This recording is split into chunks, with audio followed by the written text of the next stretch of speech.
होता निया जाई तू, माई होता निया जाई तू, माई होता निया जाई तू, माई होता निया जाई तू। अखिया था कल राह निहारत दिल के साथ पूरा जाई तू। तो तू चुसने से काहे प्यार कैला? ए समाज में तू काहे बदनाम कैला? हम केकर मुंह पर तला लगाई चाचा, लेकिन हमें चुसनी का राजा मंदिर है, वो भी बहुत खुश रहे। मगर पहले कहा तू न बनाओ रहा, दिन नादी खोला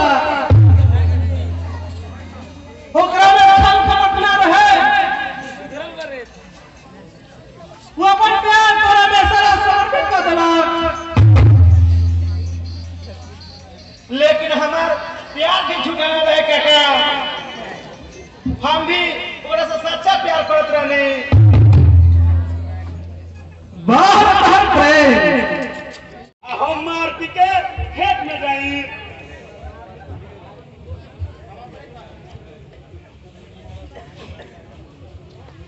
तारा खाना खाने के बाद हम खाना खाए, ऐसा घर के लक्ष्मी हो खेला। बाद में ध्यान ले लिया हम तो ऐसा पूरा से पूरा गाँव में ना देखली। हार के इंतजार करत करो, हमरा पेट में चूहा कूदत रहे तो हम खाई ना।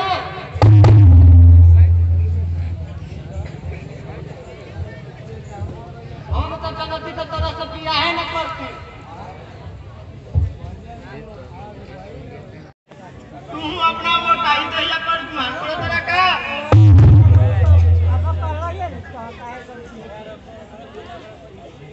अरे ये दैया पर तार बाबू छिपा भर के दे दियो,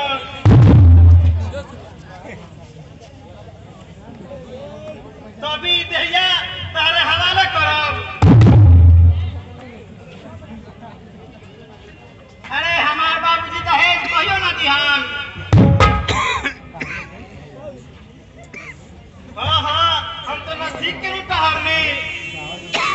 अरे घर के मुर्गी दाल बराबर। हाँ मुर्गा एक दिन कुकुर बोलबे करी।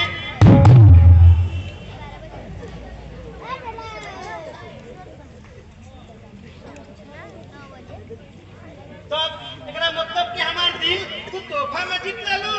मैं का बिगड़ल बा, जो जाके डूब के मर जो। काहे डूब के मरो? तारा कलेजवा पर डाल दरो।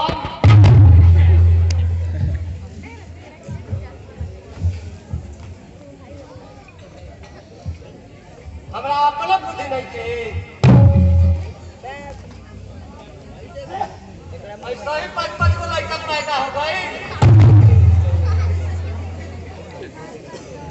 अरे बच्चा तो वो कोरियो पैदा कर देगा। अबे तू महान काम कर देलू।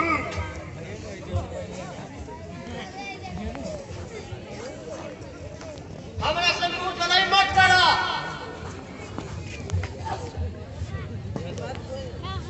काय करियो तो था तो झगड़ा मत करो।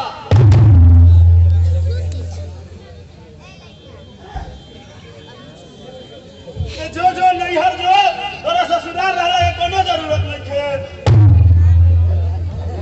ते हवा मैदान का रख देले करे। बचल खुचल जिंदगी कैसे कटी राम जाने।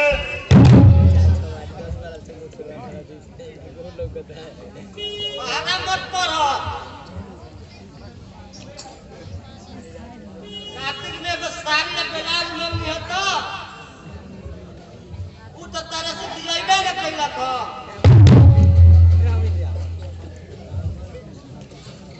मोटा के तो तोरा चलल न जाना, आ तोरा साड़िए गलत चाहिए।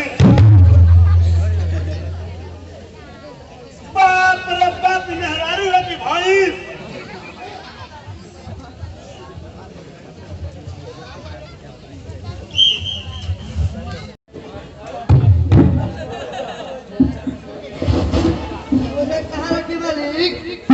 रख दो हमें लिहान में जाके रख के आवा।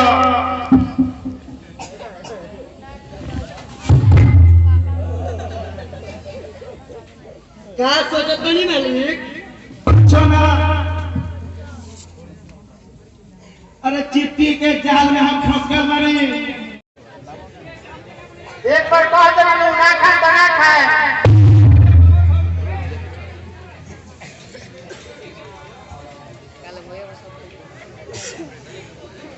मर जाए ताकि दवाई हम ना खाए।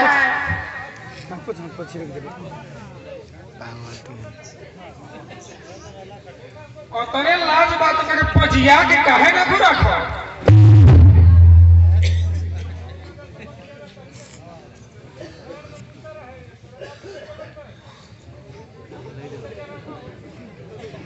ऐसा लड़की के जानवर में जन्म होके के चाहिए।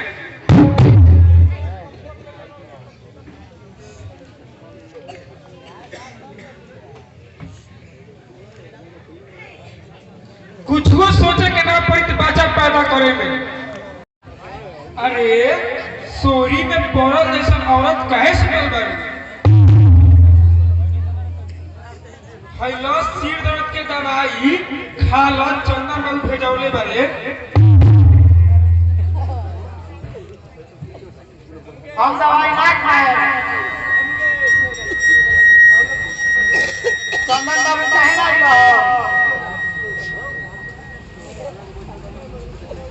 लो खा लो, छाव धरो। सौसे ककई खा गईलू।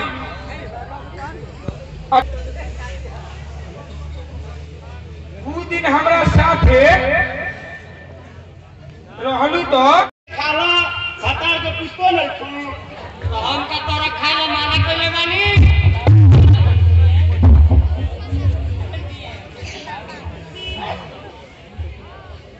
अब तू ठूस ठूस के खा ला और बैठ।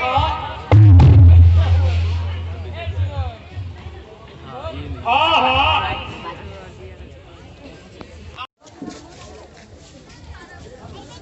ना मालिक। कहाँ गए बुखारी? ये साजिश ने पता मारे। बारात करा लिया मालिक। चंदन भैया के तो मंदिरे में बियाह के लिया तो कनिया। हम तो पहिल के गाड़ी से चले नहीं हो। ये कर मतलब चंदन हमार बात ना बुझले बा। आओ जाओ करके।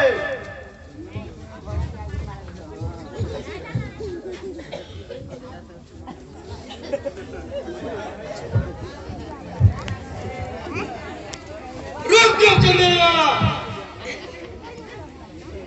आ गया, पैर मत रख हमारे घर में। तोर बारात आज आरती में बदल दे।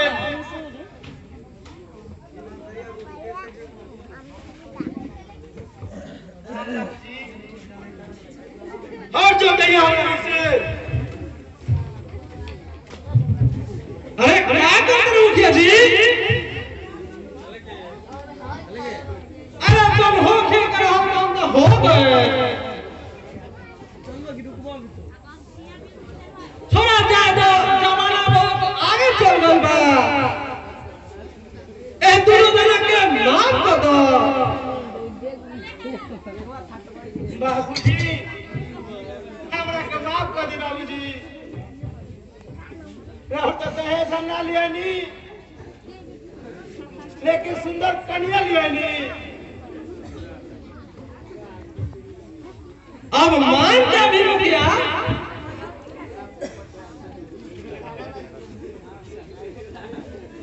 जवानी में अपना मन ना बढ़ाना चाहिए। इस सब भगवान ने बंधन में पहले बढ़ाओ। इस सब लोहे का दूध बा।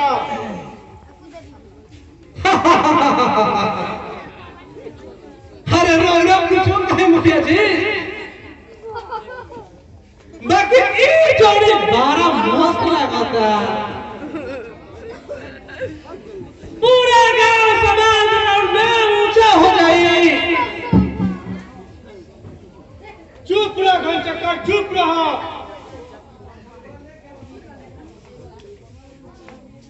हमरे के मत समझाओ।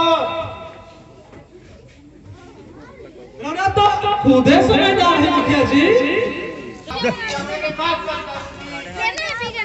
आ गई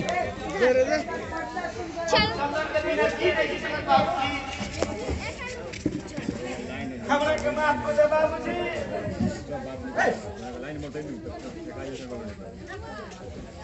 गौरा जौन कहे तौन हम करे, लेकिन आज माफ कर दी बाबूजी।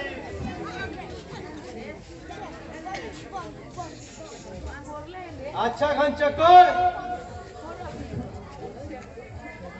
ये दोनों से कह दो कि बहु भोज बनाए के बा, पूरा से पूरा पंचायत के खिया के बा।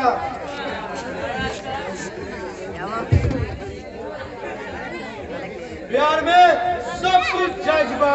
हाँ बाबूजी, प्यार में सब जायज बा। मेहनत का बाला को दे जेना को नहीं कि लोग हमरा को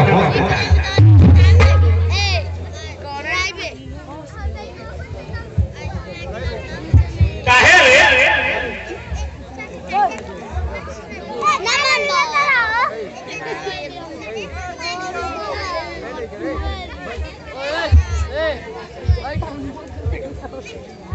रोक के दूर जना के झगड़ा देख के हमरा बड़ा शर्म आवता।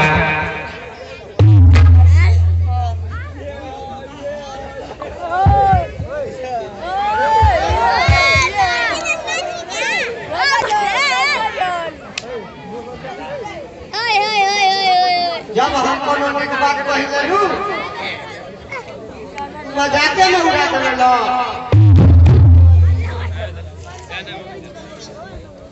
बेटी के शादी के मोहन करे छोड़ दी कोई पढ़ाई होलारी स्कूलिया में बहुत लड़ाई। अरे का कहे अरे मोहन करे छोड़ दी कोई पढ़ाई होलारी स्कूलिया में बहुत लड़ाई। धक्के कोनो गंदा खींच ले बात पता हमर की हुआ डरा दे ले बा।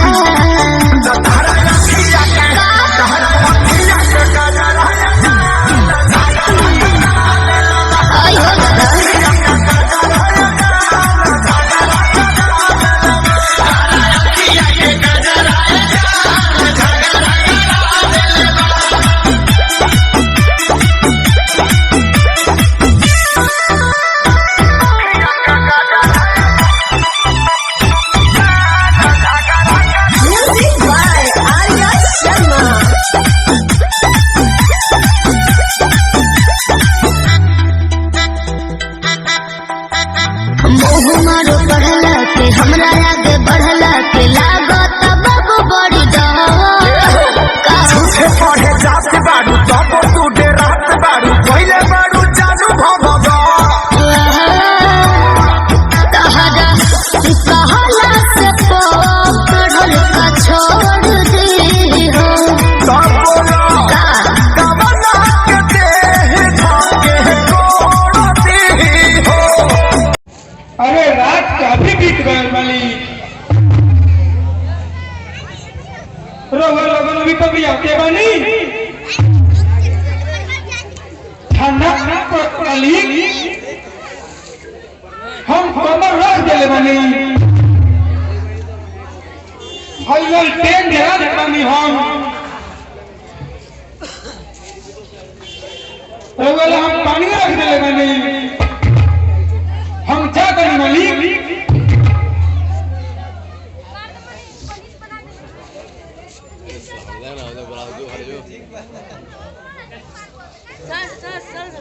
तू तो हेर देगा बाबूजी, तू हमरा क्या देखता ना।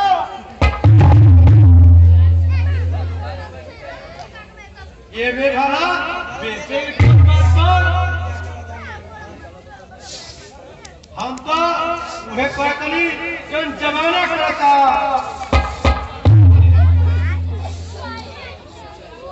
आगे तोरा पढ़ाई के उच्च डिग्री सब काम में आई ऐसा सुंदर शरीर सभी हमारा डिग्री के नीलाम करता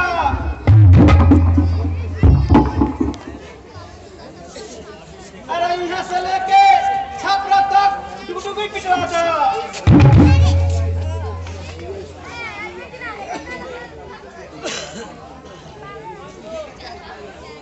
हमारा तोरा से भाषण ना तोरा से आमदनी चाहिए आमदनी हम इतने रुपये लगा के तोरा के यही लकड़ावी कि तू कोनो नीच लड़की के अचरा से बना जा अरे बाबूजी दहेज लेवल पाप है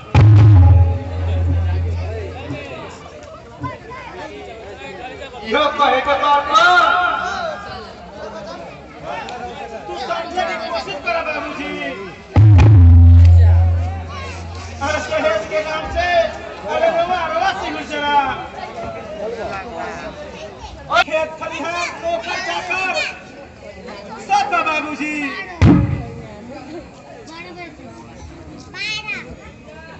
अरे धन कोनो साफ रखे जे 10 ली जितने धन आई उतना ही लक्ष्मी आई की बियाह ना है बाबूजी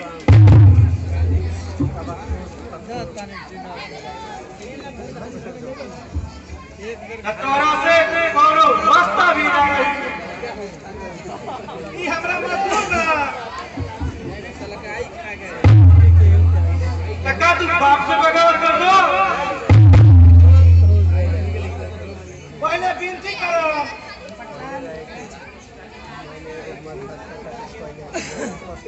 बड़ाई के पड़ी तोरा